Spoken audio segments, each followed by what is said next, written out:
Pelão, você é um cara curioso, acho que, como todo bom enxadrista, a gente vai atrás de conhecimento, de saberes, e você, então, com a mente muito aguçada, já pesquisou muita coisa. O que você já publicou recentemente, inclusive, né, em 2021, você publicou um livro muito interessante relacionando ali o peso e altura, e parece que as medidas até então estavam equivocadas e você traz uma nova fórmula. E fala aí para a gente o que você já publicou. Então, publicação de livros, eu publiquei poucos, né? Publiquei um anterior a esse, que era similar, era basicamente sobre... Teve um artigo que eu publiquei em 2003, que eu revisava a fórmula de MC, e depois, em 2008, esse artigo eu ampliei e transformei num livro, e agora, em 2021, quando eu comecei a aprender Python, que eu achei que poderia aplicar em alguma coisa, eu apliquei justamente... Inicialmente foi um projeto mais básico, que era de edição de base de dados de investimentos, e depois, para aplicar nessa fórmula de MC, para calcular empiricamente, porque antes era só um modelo teórico, né? E aí eu testei empiricamente para verificar se os valores medidos de fato eram semelhantes à teoria a respeito. E, de fato, o que eu encontrei era bem semelhante à minha expectativa, que é muito diferente da anterior, né? Que é o método do Quetelet, né, que foi o que fez mais ou menos na época do Napoleão, 1810, 1800 e pouco, foi quando ele desenvolveu o primeiro método para cálculo de MC. Depois, em 2003, eu propus um método que é basicamente igual a esse de agora, só que era não tinha um suporte empírico, né, não tinha um grupo experimental que tivesse sido medido as pessoas e testado se funcionava de fato. Depois, em 2012, 2008, eu publiquei o livro, né? Em 2012, teve o diretor do departamento de matemática da Universidade de Oxford, que é o Nick Treften. Ele publicou um trabalho basicamente igual ao meu, a primeira metade do meu, na verdade, porque ele não levou em consideração algumas propriedades da engenharia de estruturas, que, no caso, quando você dobra o tamanho, você não dobra a resistência, né? Então, ele não considerou esse detalhe, e ele chegou a valores um pouco diferentes. Então, o expoente da fórmula dele era 2,5, né? Na primeira metade do meu livro, eu chegava, mesmo no artigo de 2003, né, eu chegava em 2,53. Ele chegava em 2,5. Só que ele mantinha esse 2,5 não só como a dimensão fractal do corpo humano, como também do expoente da fórmula. Só que o expoente da fórmula ele tem que ser aproximadamente 3,06. Tem que ser baseado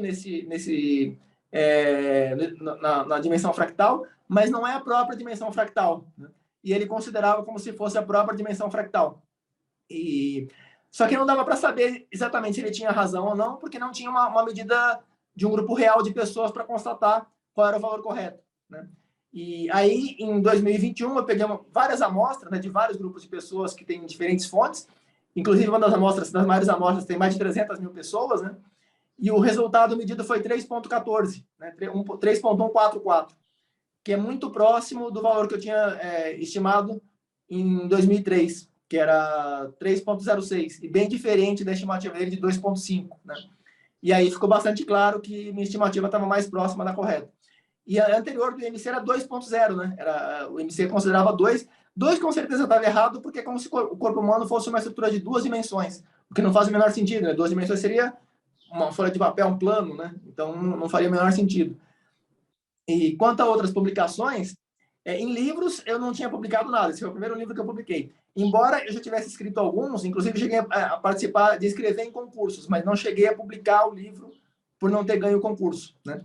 E um deles foi em 91, teve outro que foi em 2005, que inclusive participou do concurso Nascente 5. O engraçado é que no Nascente 5 eu ganhei uma bolsa para estudar dança, que eu não tenho aptidão nenhuma para dança, mas eu participei em 2 modalidades, em texto e em dança, né? Em dança eu ganhei uma bolsa, né?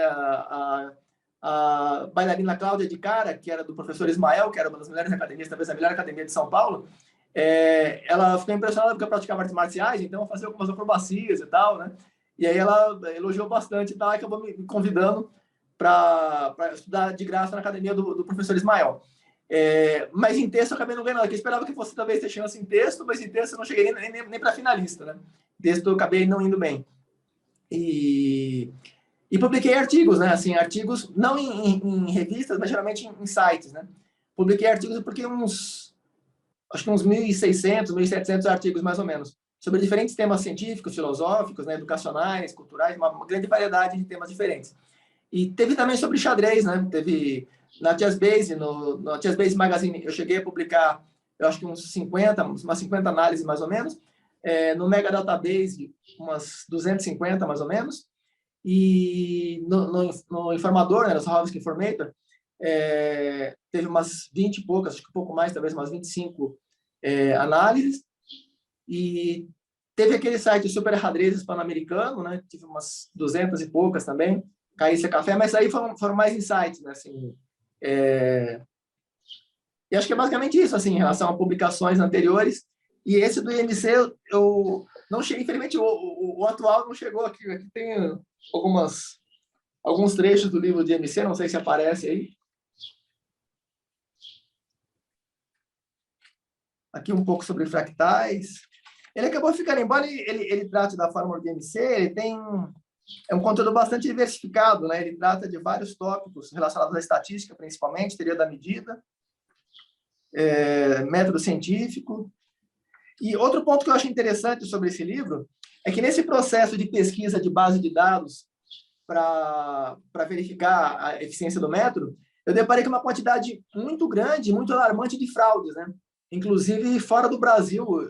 No Brasil eu até esperava que encontrasse algumas coisas assim meio adulteradas, mas dos Estados Unidos, né, os maiores bancos de dados do mundo, do NCBI e do IAMES, né, do IANES, que é usado em mais de 160 mil artigos acadêmicos, eles usam essa base de dados como fonte, e mesmo assim tem indícios gravíssimos de fraude, que eu achei um absurdo, né?